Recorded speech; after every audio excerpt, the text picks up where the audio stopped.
रायबरेली जनपद की सलोन विधानसभा seat UP की उन सीटों में गिनी जाती है जहां स्थानीय राजनीति के साथ साथ गांधी परिवार का प्रभाव लंबे समय तक चुनावी समीकरणों को प्रभावित करता रहा। रायबरेली और अमेठी को कांग्रेस का गढ़ कहा जाता रहा, लेकिन समय के साथ यहां की राजनीति ने कई करवटें ली और यही वजह है कि 2027 के विधानसभा चुनाव से पहले सलोन सीट एक बार फिर से राजनीतिक चर्चा के केंद्र में है। इस सीट पर कौन किस पर भारी पड़ता दिख रहा है?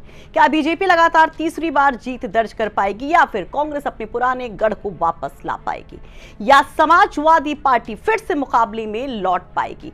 समझेंगे सीट के सियासी समीकरणों को, स्थानीय मुद्दों को स्थानीय पत्रकारों के नजरिए से। नमस्कार, आप देख रहे यूपी किसका और आपके साथ मैं हूं सुषमा। सबसे पहले सलोन विधानसभा के राजनीतिक इतिहास पर नजर डालते हैं। 2007 के विधानसभा चुनाव में जब यूपी में बीएसपी की सरकार थी, तब रायबरेली अमेठी बेल्ट में कांग्रेस का प्रभाव मजबूत था। 2007 का नतीजा कांग्रेस के ही फेवर में रहा। शिव बालक पासी यहां से कांग्रेस के सिंबल पर चुनाव जीतते हैं। 2012 के विधानसभा चुनाव की अगर बात करें तो यहां पर समाजवादी पार्टी की लहर में आशा किशोर ने जीत दर्ज की और ये सीट सपा के खाते में चली गई। फिर 17 में बीजेपी की सुनामी आई और सलोन सीट मानो उसमें बह करके बीजेपी की तरफ चली जाती है। 17 में बीजेपी को एक बड़ी जीत मिलती है। बीजेपी की तरफ से यहां पर दल बहादुर कोरी चुनाव जीतते हैं। फिर जब 22 का चुनाव होता है तो फिर से काफी रोचक मुकाबला होता है और उस रोचक मुकाबले में ये सीट बीजेपी के ही खाते में आती है, यानी कि फिर से बीजेपी यहां पर कमल खिलाती है दूसरी बार। लेकिन कैंडिडेट बदला होता है। दल बहादुर कोरी के बेटे को इस बार बीजेपी ने उम्मीदवार बनाया था और वो विधायक चुने जाते हैं। अशोक कोरी यहां पर जीत का परचम लहराते हैं। इस सीट पर उस वक्त समाजवादी पार्टी ने पद्मश्री जगदीश प्रसाद पर दांव लगाया था, जबकि कांग्रेस ने अर्जुन पासी को कैंडिडेट बनाया था। अशोक कोरी जब जीतते हैं तो उसके बाद यहां पर वो कहते हैं कि बड़े विकास के काम किए गए हैं। अब क्योंकि 27 का चुनाव है तो अशोक कोरी कह रहे हैं कि जो उन्होंने स्थानीय स्तर पर काम कराए हैं, जो राज्य सरकार ने काम किए हैं और जो केंद्र की सरकार काम कर रही है, वो यहां पर बीजेपी के फेवर में जाएगी और तीसरी बार बीजेपी यहां पर कमल खिलाएगी। चाहे वो सई नदी पर 4-4 पुल बनाने का काम हो, चाहे हमारे यहाँ इंडस्ट्रियल एजुकेशन को लेकर के पॉलिटेक्निक बनाने का काम हो, स्किल डेवलपमेंट से जोड़ने का युवाओं को काम हो, हमारे यहाँ कुम्हारों को इलेक्ट्रॉनिक चाक बांट करके उनको रोजगार उपलब्ध कराना हो, नौजवानों को मुख्यमंत्री श्रम सम्मान योजना के तहत उनको 5 लाख रुपए का लोन दिला करके उनको रोजगार से जोड़ना हो, ऐसे तमाम विकास के काम। अभी मैं आपको बता दूँ, 4 साल में मेरी विधानसभा में कम से कम 400 सड़कों पर काम हुआ है और ये इतिहास में एक बहुत बड़ी बात सलोन विधानसभा के लिए है कि इतना काम शायद किसी रूरल क्षेत्र में हुआ होगा जितना माननीय योगी जी ने मेरे क्षेत्र में विकास का कार्य कराया है। और इन्हीं सब विकास के कार्यों को लेकर के हमने माननीय मुख्यमंत्री जी से मिलकर के जितने विकास के कार्य कराए हैं वो, और विधायक निधि के माध्यम से भी मेरे द्वारा जो कार्य कराए गए हैं उन सबको लेकर के हमारे पूर्व में दीदी हमारी सांसद रही, मंत्री रही, उन्होंने बहुत सारे काम, आपने शायद ही कोई ऐसा सांसद देखा होगा जिन्होंने हारने के बाद भी विकास का काम कराया हो। दीदी के हारने के बाद भी आज 2 साल हो रहे हैं, लेकिन उन्होंने लगभग 330 सोलर लाइटें और 60 हाईमास्ट लाइटें उन्होंने मुझको मेरी विधानसभा क्षेत्र में दी। तो पार्टी हमारी अपने नीतिगत मुद्दों को लेकर के, विकास के कार्यों को लेकर के चुनाव में जा रही है और निश्चित रूप से 2027 का चुनाव 2022 के चुनाव से और अच्छा होगा और अच्छे मार्जिन से हमारी पार्टी वहाँ जीतेगी। तो ये तो रहे बीजेपी के दावे, लेकिन अब इन दावों में कांग्रेस भी कहीं पीछे नहीं, क्योंकि कांग्रेस को बूस्ट मिला है 2024 के लोकसभा चुनाव से और कांग्रेस को उम्मीद है कि एक बार फिर से 2024 में जिस तरह के नतीजे रहे, राहुल गांधी जिस तरह से अप्रत्याशित तौर पर जीतते हैं, उनके दूसरे उम्मीदवार अमेठी में जिस तरह से बड़ी जीत दर्ज करते हैं, इस बार विधानसभा चुनाव में भी उसका असर दिखाई देगा। कांग्रेस के नेता कहते हैं कि दरअसल बीजेपी ने सिर्फ फरेब किया है, विकास नहीं, और इसलिए जनता फिर से कांग्रेस की तरफ आएगी।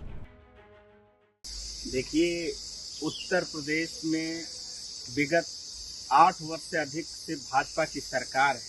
मैं सलोन विधानसभा की बात करूं तो जिस प्रकार से सलोन विधानसभा में अघोषित बिजली कटौती, स्मार्ट मीटर के नाम पे जनता को लूटने का काम कर रही है सरकार। पानी नहरों में नहीं आ रहा है। आवारा पशुओं को आप देखिए, उनके लिए चारा भूसा नहीं है। जो तत्काल इन्होंने गौशाला अस्थायी रूप से बनाया है, वहाँ पे आप देखिए पशुओं का क्या हाल है। सरकार अपने सिर्फ हवाई घोषों में मस्त है। जमीन पे कोई काम नहीं हुआ। विकास के नाम पे देखिए आप सलोन में जाके, हर सड़कें उखड़ी पड़ी हैं, गड्ढों में सड़कें तब्दील हो गई हैं। शिक्षा के नाम पे फेल है। तो निश्चित ही सलोन विधानसभा आने वाले समय में बदलाव चाह और बदलाव के लिए तैयार है। तो ये तो रहे भाई अपने अपने दावे। बीजेपी कह रही है कि हैट्रिक हम लगाएंगे, कांग्रेस कह रही गढ़ को हम फिर से पाएंगे। लेकिन सवाल बड़ा है क्या समीकरण यहाँ के रहे हैं, क्योंकि अगर आप उत्तर प्रदेश की सियासत की बात करें तो जातीय समीकरण हर एक सीट पर बड़ा प्रभाव छोड़ते हैं। खासतौर पर जब इस सीट की बात करते हैं जो कि दलित बाहुल्य सीट है, तो वहां पर राजनीतिक समीकरण जो है वो जातिगत ज्यादा प्रभावित दिखाई देते हैं। तो चलिए आपको यहां पर बताते हैं कि किस तरह के ये जातिगत समीकरण बैठते हैं। सलोन सीट की बात करें तो कुल वोटर्स यहाँ पर करीब 3.5 लाख हैं, जिसमें पासी वोटर सबसे बड़ा है करीब 1,20,000, यादव वोटर्स 35,000 हैं और मौर्य वोटर करीब 25,000, ब्राह्मण वोटर करीब 20,000, मुस्लिम वोटर करीब 30,000, जाटो वोटर करीब 18,000, क्षत्रिय करीब 16,000, लोध वोटर करीब 13,000, कुर्मी वोटर करीब 15,000, कोरी वोटर करीब 12,000 और धोबी वोटर करीब 7,000। अदर जो कास्ट है वो भी यहाँ पर ठीक ठाक संख्या में है, तकरीबन 40,000 के करीब ये बताए जाते हैं। एग्जैक्ट आंकड़े नहीं है, लेकिन हाँ लमसम जो कहा जाता है कि ये इस तरह की स्थिति बनती है। खैर, अब जातिगत समीकरण क्या वाकई में यहाँ पर फिर से बीजेपी के फेवर में होंगे, क्योंकि 2024 के चुनाव में पासी वोटर बीजेपी से फिसलता दिखा था। अब इसको लेकर जब हम स्थानीय पत्रकारों से बात करते तो सुनिए वो क्या कुछ कहते हैं। की बात है तो पिछला चुनाव भी जो अशोक कोरी जीते वहाँ से विधायक हैं, उनके पिताजी भी पहले विधायक रहे, तो उनके नाम पे वो चुनाव जीते और जो समाजवादी पार्टी का प्रत्याशी था वो कुछ वोटों से हारा। लेकिन क्योंकि उसके बाद से वो फील्ड पे है नहीं, तो अभी तो समाजवादी पार्टी का कोई प्रत्याशी भी नहीं है वहाँ, और ना ही दूसरी पार्टियों का कोई प्रत्याशी इतना सक्रिय दिखाई दे रहा है। वहाँ पे थोड़ा सा अशोक कोरी का विरोध देखने को जरूर मिला, बिजली की समस्या बीच में बहुत रही है।